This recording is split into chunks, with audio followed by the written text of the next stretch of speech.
Tripura Hasiba Berekiri Bania Jesse Kusugo Kanai Berekiri Hamzanero Asam Tripurawo Painai Rangri Kebangnai Ajiwi Manai Hasini Shikla Shikliro Shamuni Sheb Manai Ashak Shimia Shalkishani Yaglono Berekiri Tang Bedego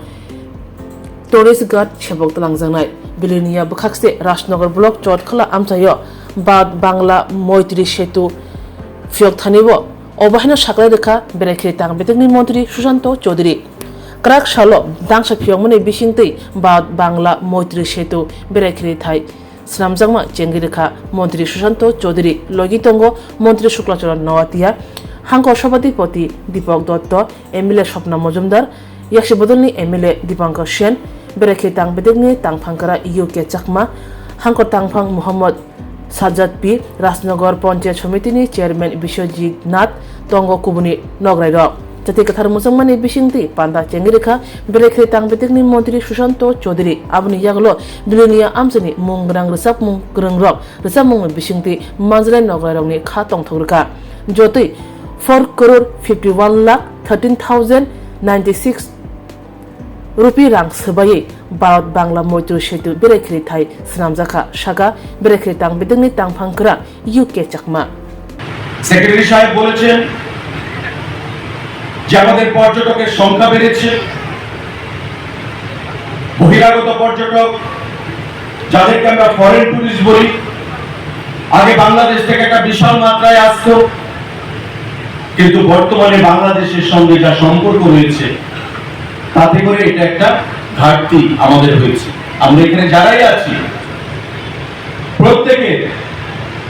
বাংলাদেশের সঙ্গে আমাদের বাবা আমাদের দাদাদের সম্পর্ক আমাদের নারীর টান রয়েছে আমরা কখনো বাংলাদেশকে নিজেদের শত্রু হিসেবে ভাবি না কিন্তু বর্তমান রাজনৈতিক যে প্রেক্ষাপট সেই রাজনৈতিক প্রেক্ষাপটে বাংলাদেশ থেকে ফরেন টুরিস্ট বিদেশি পর্যটকদের আগমনে একটা ঘাটতি আমাদের রয়েছে তারপরেও আমাদের পর্যটকদের সংখ্যা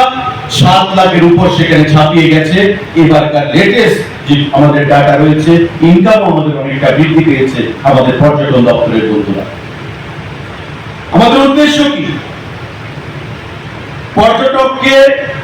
পর্যটনকে ইনকামের একটা বিশেষ দরজা হিসাবে ভারতের এই রাজ্যে যুবকদের সামনে তুলে ধরা কথা এখানে এসছে আমি এই এলাকার প্রতিটি যুব অংশের মানুষের কাছে সমাজের যুবক ভাইদের কাছে আহ্বান জানাবো যে এই যে চোদ্দাগোলা পার্ক আমাদের আজকে নতুন করে নতুন কলরবে তার পথ চলা শুরু করলো এই রাজ্যের যুবকদের এই এলাকার যুবকদের তাতে একটা বিশেষ ভূমিকা নিতে হবে যাতে করে পর্যটকরা যারা আসবে তাদের যেন স্বাচ্ছন্দ্য বোধ তারা করতে পারে অবশ্যই আপনারা করার জন্য এগিয়ে আসুন এই অঞ্চলে আগামী দিনে আমাদের লক্ষ্য থাকবে যে কিভাবে এই চোদ্দাগোলার ভেতরে কটেজ লজহাট এগুলোকে নির্মাণ করে মানুষ যাতে সেখানে রাত্রি যাপন করতে পারেন আসবে থাকবে চলে যাবে এটা নয় এখানে এসে আগামী কিছুদিনের মধ্যে আমরা গাইড নিয়োগ করব কিছু সংখ্যক গাইড টুরিস্ট ডিপার্টমেন্টে আমরা নিয়োগ করব ওই গাইড পর্যটকদেরকে বোঝাবে যে কিভাবে বাংলাদেশের মুক্তিযুদ্ধে 71 সালের মুক্তিযুদ্ধে এখান থেকে গেরিলা বাহিনীরা বাংলাদেশকে স্বাধীন করার জন্য ভূমিকা গ্রহণ করেছিলেন প্রায় 4.5 কোটি টাকা ব্যয় করে আমাদের রাস্তা তৈরি করা হয়েছে ভেতরে ক্যাফেটেরিয়া তৈরি করা হয়েছে 10টা গাজিবো তৈরি করা হয়েছে আমাদের শিশুদের জন্য খেলার স্থান তৈরি করা হয়েছে পার্কিং এর সুবন্দোবস্ত করা হয়েছে টয়লেটের ব্যবস্থা করা হয়েছে জেটি যোগ করা হয়েছে যাতে করে রাজ্যের বিভিন্ন প্রান্ত থেকে পর্যটকরা যারা আসবেন তারা যাতে এসে এখানে স্বাচ্ছন্দ্য বোধ করতে পারে তার বাইরে আপনাদের পার্শ্ববর্তী যে তৃষ্ণা অভয়ারণ্য আমি ডিএম সাউথকে বলছিলাম যে ফরেস্ট ডিপার্টমেন্টের সাথে কথা বলে একটা উদ্যোগ গ্রহণ করার জন্য, যাতে করে আমরা একটা টুরিস্ট সার্কিট এই দক্ষিণ জেলায় করতে পারি। কারণ খুব শীঘ্রই আমরা দক্ষিণ জেলার যে সাবরুম লুধুয়া যে টি এস্টেট রয়েছে, সেই লুধুয়া টি এস্টেটে প্রায় 25 থেকে 30 কোটি টাকা ব্যয় করে সেখানে আমরা ট্যুরিজমের জন্য একটা অত্যাধুনিক পর্যটন ক্ষেত্র আমরা তৈরি করব। তাই চোত্তাখোলা পার্ক, তৃষ্ণা অভয়ারণ্য, আমাদের লুধুয়া টি এস্টেট, বিলাত,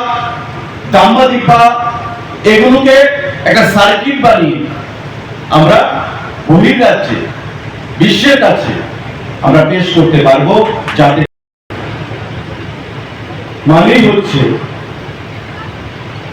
আপনি যত সুযোগ সুবিধা পরিকাঠামো যুক্ত করতে পারবেন, ততই মানুষ আপনার দিকে আকৃষ্ট হবে।